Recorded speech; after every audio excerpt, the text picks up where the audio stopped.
Commander Talavesh stared at the emergency lighting pulsing through the Starweaver's bridge, its crystalline surfaces reflecting a desperate situation. The ship's quantum core was failing, and with it, the advanced systems that had made the Meridian vessels the pride of known space. Their attackers had known exactly where to hit them. "Status report," she commanded, her translucent fingers dancing across holographic controls that flickered and died with each power surge. The bridge crew's bioluminescent markings glowed brighter with stress, casting eerie shadows across their stations. Quantum core containment at 18% and falling. First Engineer Zinn reported, his usual melodic voice cracking. "We've lost primary and secondary stabilization. The containment field won't hold for more than 6 hours." Tala's secondary nervous system pulsed with anxiety. The Starweaver, pride of the Meridian fleet, had been reduced to a dying hulk in deep space. The pirates had struck with impossible precision, using weapons that shouldn't exist in this sector.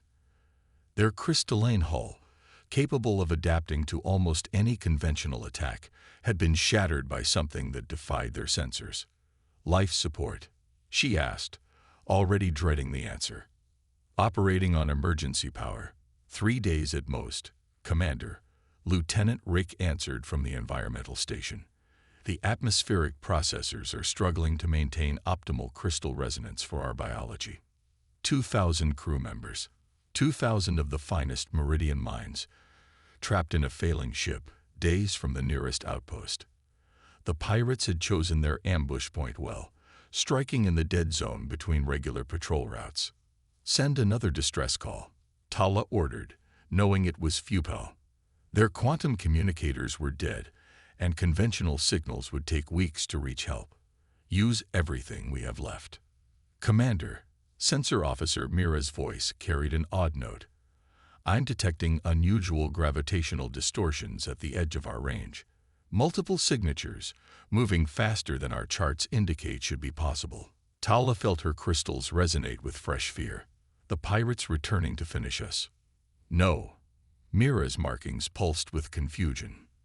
"These signatures, they're using some form of crude faster-than-light drive. The energy patterns are completely different. They're Terran vessels." A collective shudder ran through the bridge crew. Everyone knew about the Terrans, the Deathworlders who had somehow dragged themselves into space, using technologies that should have torn their ships apart. Their vessels were ugly, utilitarian things that ignored half the laws of physics through sheer stubbornness. Terrans, this far out. Tala's primary heart skipped a beat. Why would they? "They're hailing us," Communications Officer Lin announced, surprise evident in his crystalline features. It's a rescue signal." Before Tala could respond, a voice cut through their dying communication system. It was deep, resonant in a way that made their crystals vibrate sympathetically, and filled with an urgency that defied their preconceptions of primitive Deathworlders. "Meridian vessel, this is Captain Sarah Chen of the Earth Emergency Response Ship Humanity's Reach. We've detected your distress signal and critical system failures. We are equipped for deep space rescue operations. Please respond with your status and immediate needs." The bridge crew looked to Tala, their markings flickering with uncertainty. Meridians were proud of their technological superiority, their crystalline biology that had evolved in the pure vacuum of space, accepting help from Deathworlders who had crawled out of gravity's grip through brute force. Another explosion rocked the ship as a power conduit failed. The quantum core's containment dropped another percentage point. Pride meant nothing if they were all dead. "This is Commander Talavesh of the Meridian vessel Starweaver," she responded, her voice steady despite her fear. "We have multiple critical failures, including core containment breach and life support degradation. 2,000 crew members at risk. We accept your assistance." The response was immediate. "Understood. Commander Vesh, hold tight. We're coming to bring you home." As the massive shapes of Terran rescue ships emerged from their impossible drives, Tala realized that perhaps their two species had more to learn from each other than anyone had imagined. Captain Sarah Chen watched the holographic display as her fleet surrounded the stricken Meridian vessel. The Starweaver was beautiful even in its damaged state, a massive crystalline structure that seemed to catch and reflect every star in the void. But beauty wouldn't keep 2,000 aliens alive. "Engineering, what are we looking at?" she demanded, her eyes never leaving the simulation of the failing quantum core. Chief Engineer Marcus Rodriguez's hologram appeared beside her, his dark eyes scanning through data streams. "It's bad, Captain. Their containment technology is incredibly advanced, but it's failing in a cascade. Traditional methods won't work. Their systems are too alien for our standard interfaces." "Then we get creative," Sarah replied. "That's what humans do best." "Options. We could try something insane," Marcus said, a familiar glint in his eye. "Their quantum core operates on principles we barely understand, but energy is energy. If we reconfigure our gravitational tethers—" "Do it," Sarah cut him off. "I trust your insanity more than most people's sanity. Dr. Wells, what about the crew?" The ship's chief medical officer materialized in the briefing zone. "Their crystalline biology is fascinating, Captain. They literally resonate with spatial energy. The pirates' weapons disrupted that resonance. That's why their injuries are so severe. But we've adapted our medical stasis fields to match their frequency. We can keep them stable if we get them off that ship." Sarah nodded, her mind already calculating logistics. "Lieutenant Park, status of the evacuation shuttles?" "Modified and ready, Captain. We've adjusted the artificial gravity and atmospheric processors to match Meridian specifications." "But," Park hesitated, "they're not going to like our solution for their quantum core." "They don't have to like it," Sarah said. "They just have to survive it. All hands, prepare for emergency evacuation protocols. And someone get me Commander Vesh on the line." The holographic face of the Meridian commander appeared, her crystalline features refracting light in complex patterns that human xenologists were still trying to decode as emotional indicators. "Commander Vesh," Sarah began, "we have a plan to save your crew, but you're not going to enjoy it. We need to evacuate the Starweaver immediately." "Impossible." Vesh's response was immediate. "Our species cannot survive rapid transitions between spatial environments. The resonance disruption alone would shatter us." "With respect, Commander, that's not entirely accurate," Sarah countered. "We've been studying your biology since first contact. Our medical stasis fields can maintain your crystalline resonance during transport, but we need to move fast. Your core containment is failing faster than predicted." "And what of the Starweaver itself?" Vesh demanded. "This ship represents generations of Meridian engineering. We cannot simply abandon it." Sarah allowed herself a small smile. "Who said anything about abandonment? Chief Rodriguez has a plan for your quantum core. It's completely insane and violates about 6 laws of physics, but it might just work. You propose to interface human technology with our quantum systems." The disbelief in Vesh's voice was clear. "The energy differentials alone would." An alarm shrieked through both ships. The Starweaver's containment field had dropped another 5%. "Commander," Sarah's voice was steel wrapped in silk, "in about 4 hours, your ship's quantum core will breach. When that happens, it will take your crew, your ship, and probably half of my rescue fleet with it. We can have a theoretical debate about technological compatibility, or we can save 2,000 lives. Your choice." The crystalline features shifted, refracting light in new patterns. Sarah had seen enough Meridian expressions to recognize internal conflict. "How?" Vesh finally asked. "How would you even attempt to stabilize our core?" "By being typically human," Sarah replied. "We're going to ignore the impossible and do it anyway." "Chief Rodriguez." Marcus stepped forward, his hologram overlaying a technical schematic. "We'll use our gravitational tethers to create a containment bubble, then inject it with dark matter to simulate your quantum field effects. It's never been done before, but the math checks out. Mostly. That's... Vesh seemed to struggle for words. That's not how quantum mechanics works. Maybe not in your physics, Sarah said. But humans have a way of making things work through sheer stubbornness. Commander, I know this goes against everything your people believe about technology, about proper procedures, about us. But right now, stubbornness and impossible solutions are all we have. Will you trust us? The silence stretched for what felt like eternity. Sarah could see the battle playing out in those alien features. Pride versus survival. Tradition versus necessity. Finally, Vesh spoke. Begin evacuation procedures. But Captain, if this fails, it won't, Sarah promised. Humanity's reach. Commence Operation Impossible Physics. Let's show our crystalline friends why sometimes the craziest solution is the right one. Chief Engineer Marcus Rodriguez stood in the Humanity's Reach's engineering bay, surrounded by a storm of holographic displays showing the Starweaver's failing systems.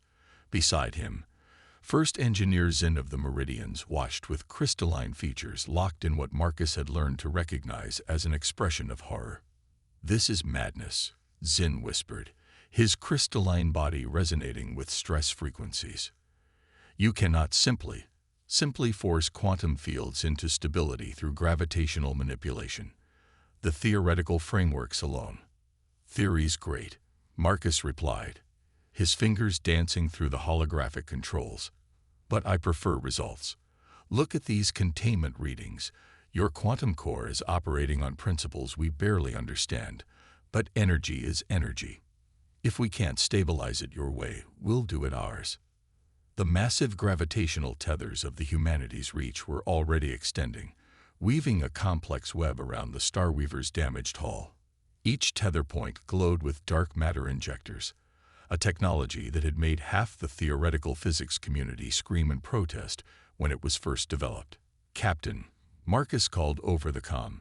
Tether network is at 60% completion. We'll be ready for the first containment attempt in 10 minutes. Make it 5, Sarah's voice crackled back. The evacuation teams are reporting structural instabilities in the Starweaver's aft sections. We're running out of time. In the medical bay, Dr. Emily Wells was facing her own challenges. The first wave of Meridian evacuees had arrived, their crystalline bodies humming with dangerous resonance patterns. Traditional medical equipment had to be completely reconfigured to handle their unique biology. Maintain stasis field harmony, she ordered her team, watching as they adjusted the fields microsecond by microsecond. Their molecular structure depends on perfect quantum resonance. One mistake, and we'll have crystalline fragmentation. A young Meridian medical officer named Lyre worked alongside her, their initial fear of human technology gradually giving way to fascination. Your adaptive approach to medicine. It's unorthodox, but the results are undeniable. We were taught that human technology was crude, inefficient. Crude works sometimes, Emily smiled, adjusting the stasis field. Humans had to learn to make do with what we had. When you evolve on a death world, you can't afford to wait for perfect solutions. Back in engineering, Marcus was ready for the attempt that would either save the Starweaver or tear it apart. All hands, brace for gravitational manipulation. Captain, requesting final authorization. Do it, Sarah's command was immediate. Commander Vesh, we're about to attempt stabilization. Your crew, 80% evacuated. Vesh reported from her position on the Humanity's Reach's bridge. The rest are in secured zones. We're ready, Captain. And thank you, regardless of the outcome. Marcus took a deep breath, initiating gravitational containment web. Dark matter injection in 3, 2, 1. The space around the Starweaver distorted as dozens of gravitational tethers activated simultaneously. Dark matter flowed through the network like liquid night, creating artificial quantum fields that wrapped around the failing core. Warning alarms screamed as physics itself protested the violation of its laws. Core containment rising. Zin called out, his crystalline features bright with disbelief. It's actually working. The quantum resonance is stabilizing. Don't celebrate yet, Marcus warned, his hands flying over the controls. We need to maintain field harmony across all tether points. One misalignment, and the whole network collapses. Dr. Wells, how are our patients handling the gravitational shifts? Stasis fields are compensating, Emily reported. Their resonance patterns are actually improving. Something about the dark matter field is helping stabilize their molecular structure. Impossible, Liar whispered. You're using gravity itself to simulate quantum effects. Our greatest scientists said this could never be done. Yeah, well, Marcus grinned as he fine-tuned the containment web. Humans have a bad habit of doing impossible things. We're too stubborn to know when to quit. Captain, core containment is holding at 60% and rising. I think we might actually pull this off. Well done, all of you. Sarah's voice carried proud satisfaction. Commander Vesh, looks like your ship is going to make it. Once we get the core fully stabilized, we can begin repairs on your hull systems. In the silence that followed, Vesh's crystalline features shifted through patterns that no human translator could quite capture. Finally, she spoke, her voice carrying an emotion that transcended species barriers. Captain Chen, your people have done more than save our ship. You've shown us that there's more than one path to the stars, more than one way to solve a problem. Perhaps we Meridians have been too proud of our advanced technology, too dismissive of approaches that differ from our own. That's the thing about space, Sarah replied softly. It's big enough for all of us, all our different ways of thinking. Sometimes the best solutions come from combining those differences. As the Starweaver's quantum core stabilized under its web of impossible physics, humans and Meridians worked side by side, each learning from the other, each finding strength in their differences. And in the void between stars, a new understanding began to crystallize. 3 days after the quantum core stabilization, the medical bay of humanity's reach had become an unprecedented site of cultural exchange. Dr. Emily Wells watched as her human medical team worked alongside Meridian healers, each learning from the other's techniques. The crystalline aliens no longer flinched at the sight of human technology, and her staff had begun to understand the subtle harmonics of Meridian biology. Your species continues to surprise us, Liar commented, adjusting a resonance scanner they'd modified with human sensor technology. You approach problems with such creativity. It defies conventional logic, yet produces remarkable results. Emily smiled as she reviewed patient data on her holographic display. That's because we had to get creative to survive. Earth isn't just a death world. It's a world that tried to kill us in a new way every day. We learned to adapt, to think around corners. Across the room, a young human nurse was learning Meridian healing harmonics, her voice trying to match the precise frequencies that could help stabilize crystalline structures. Her Meridian instructor's features rippled with what Emily had learned was amusement at her attempts. Watch this, Emily said, pulling up a comparison scan.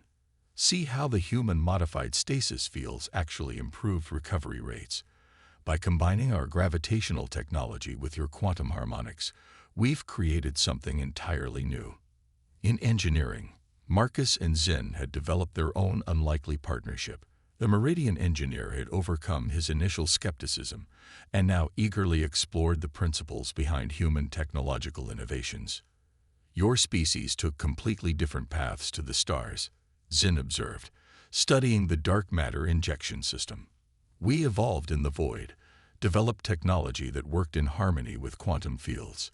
You fought your way up from crushing gravity, built machines that bent physics to your will.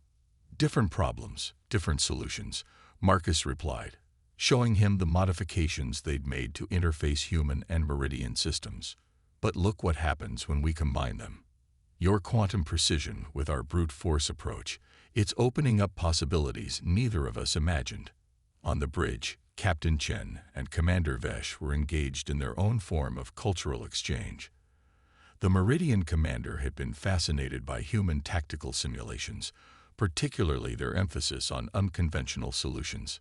These pirate attacks, Sarah mused, reviewing sensor data. They knew exactly how to disrupt your quantum systems. That suggests inside knowledge. Agreed. Vesh's crystalline features shifted in what Sarah now recognized as concern. Their weapons were designed specifically to shatter our resonance patterns. We assumed our technology was beyond their comprehension. That's the thing about assumptions, Sarah replied. They make you vulnerable. Humans learned that lesson the hard way. Want to know our secret weapon? Your innovative technology. No, Sarah smiled. Our greatest strength is knowing we're not the strongest, the smartest, or the most advanced. It keeps us humble, keeps us learning, keeps us looking for new ways to solve problems. Vesh's features rippled in thought.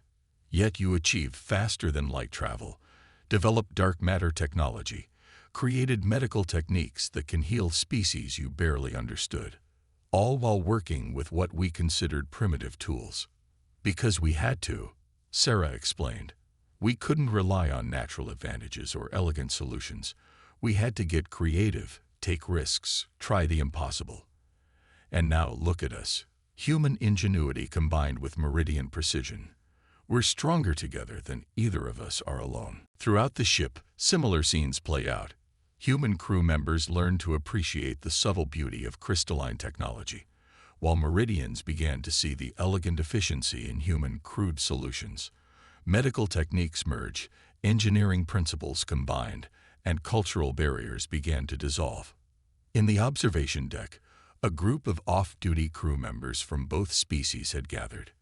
A human engineer was attempting to explain Earth sports to fascinated Meridians, while a Meridian artist demonstrated how to create resonance harmonies that made the viewport crystals sing with color. You know what I think? Emily said to Lyre as they watched the interaction. This is how we beat those pirates, not just with technology or tactics, but by learning from each other.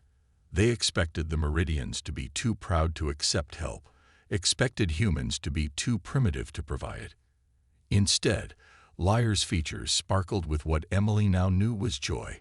We proved that true advancement comes from being willing to learn, to adapt, to see strength in our differences. As the Starweaver underwent repairs, strengthened by human innovation and meridian precision, a new kind of alliance was forming, one based not on technological superiority or evolutionary advantages, but on the simple truth that the universe was vast enough for many paths to the stars, and those paths were strongest when they converge. 1 week after the rescue, the Starweaver hung in space beside humanity's reach, its crystalline hull now reinforced with a hybrid of human and meridian technology. The quantum core hummed with perfect stability, maintained by a permanent gravitational web that defied traditional physics. But the greatest changes weren't in the technology. They were in the people. Captain Sarah Chen stood in the newly created Joint Command Center, where holographic displays showed a blend of human and meridian data streams. Commander Vesh's crystalline form refracted light in patterns that Sarah had learned to read as determination. The pirate attack wasn't random, Vesh announced to the gathered officers. Analysis of their weapon signatures suggests they're testing our vulnerabilities, preparing for something bigger. They expected the Starweaver to be destroyed, Sarah added, leaving no evidence of their new quantum disruption technology. They didn't count on our species working together. Chief Engineer Rodriguez stepped forward, his holographic presentation showing a merged sensor analysis. Commander Vesh and I have been combining our sensor data. The pirates' weapons use a corrupted version of Meridian quantum technology, but the delivery systems are modified from old human designs. They're learning from both our species. Then we'll learn faster, Dr. Wells interjected. The chief medical officer had been working with Meridian healers to document the unexpected benefits of their combined medical techniques. The resonance stabilization methods we developed during the rescue, they're not just for emergencies. We're seeing applications in everything from hull repair to long-range communications. First Engineer Zin's features brightened with excitement. The human approach to problem-solving. This thinking around corners, as they call it, it's revolutionary, combined with our quantum precision. He paused, his crystalline structure humming with emotion. We've achieved more in 1 week of cooperation than in decades of separate development. Which brings us to our proposal, Sarah said, nodding to Vesh. The Meridian High Council and Earth Fleet Command need to know about this threat. But more importantly, they need to see what we've accomplished together. Vesh's features shifted through complex patterns before settling. Our peoples have long viewed each other with suspicion. Meridians saw humans as primitive beings who brute forced their way to the stars. Humans saw us as arrogant, inflexible. We were both right, Sarah smiled. And we were both wrong. Our differences aren't weaknesses, they're opportunities. Look at what we've created here. Around them, human and Meridian crew members worked seamlessly together. In engineering, hybrid systems pulsed with unprecedented efficiency. The medical bay had become a center for groundbreaking research. Even the ship's mess hall had been modified to accommodate both species, becoming an unexpected hub of cultural exchange. The pirates thought our differences would keep us isolated, vulnerable, Vesh continued. Instead, those differences have made us stronger. Captain Chin and I are proposing the creation of a permanent joint task force. The announcement sent ripples of excitement through both crews. Sarah brought up a new holographic display, showing a proposed design for a hybrid vessel that combined the best of both species' technology. The Starweaver incident proved that we're stronger together, Sarah declared. But it also showed us something more important. There's more than one way to reach the stars, more than one path to solving a problem. The pirates are counting on our peoples remaining separate, proud, set in our ways. Let them come. Vesh's features blazed with confidence. They'll find something they never expected. Humans and Meridians standing together, each making the other stronger. In the days that followed, as the joint proposal was transmitted to both governments, something unprecedented happened. The crew of the Starweaver and humanity's reach refused to separate. Engineers from both species continued their collaborative work, medical teams pursued their joint research, and cultural barriers dissolved into friendship.